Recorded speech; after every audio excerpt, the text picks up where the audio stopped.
Well, those Superman set pictures continue to flow, and now we've got a look at some villains and maybe our first appearance of Ultraman? Or is that really Ultraman? There's a lot of questions about this picture, and we're going to dive into all the possibilities. Who's taken down Superman? Let's dive in. Now, before we do that though, make sure you hit that like and subscribe button and ring the bell for all the updates. We do daily Marvel and DC videos, and we want to be your place for all the superhero news, but we're going to bring it to you truthfully and transparently, so you are in the know. Well, the last couple of days, we've been getting all kinds of great pictures from the set of Superman. We've gotten our first appearances of pretty much the whole cast and crew, even all the members of the Daily Planet, along with Mr. Terrific. But one thing that's been absent so far are the bad guys, and a new picture, well, it seemed to drop several of them. Now, in this new shot, we actually see Superman, who appears to have been apprehended and is in custody of several new characters. And some of them are pretty obvious, and other ones are not. So let's start with the minor details and work our way up. That is definitely Rick Flag Sr. on the left side, played by Frank Grillo. Now, James Gunn did tease that some of the creature commandos could show up in Superman, and it appears Grillo will be that guy. We know he's set to appear in Creature Commandos and even Peacemaker Season 2, so it feels like at this point, Frank Grillo's Rick Flag Sr. is going to play a major part in the new DCU, and it is curious that he's part of this scene because we do know the Creature Commandos work for Amanda Waller. So does anybody else in this picture also work for Amanda Waller? And that's a big question for the engineer. Now, the woman on the right is Maria Gabriela de Ferrara, and she is playing the member of the Authority known as the Engineer. Now, we saw some pictures of her costume several weeks ago, and honestly, it is a little lackluster compared to her comic book counterpart, but she is definitely a character that will require a lot of CGI, and I wouldn't expect set photos to reveal a lot of those aspects of her costume or her character. Now, it is curious she's working with Rick Flag Sr., and does suggest to me the possibilities that the Authority actually is under Amanda Waller. We know she got herself in some hot water when it came to the Suicide Squad, and we do know that's why she formed the Creature Commandos based on the series synopsis. So what she's doing there with Rick Flag Sr. is a bigger question to me than why Flag is there at all. Then there's the obvious elephant in the room with the character that looks a lot like Black Noir from The Boys holding on to Superman's shoulders. Now, we heard early on that Ultraman could be one of the main villains, and a lot of people have speculated that this is indeed Ultraman. Now,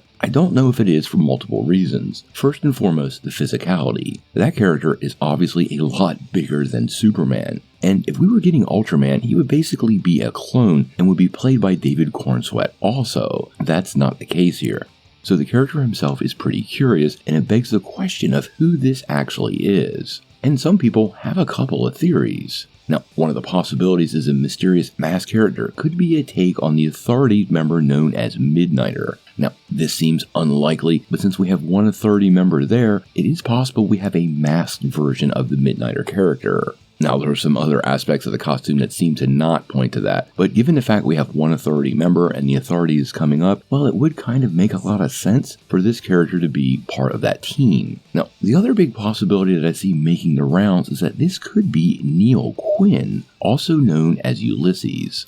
Now, when you look at this picture and then you look at Ulysses in the comics, well, you can definitely see the comparison. And he is also from that New 52 era where Superman's costume definitely is inspired from. Now, if you're unfamiliar with Neil Quinn, he was actually the son of two Prime Earth scientists who worked at a research center called Ulysses. After dark matter penetrated their lab, the couple sent their son into the fourth dimension, and this is where he gained powerful superhuman abilities. Now, typically in the comics, he doesn't wear a mask, but that has happened in the past.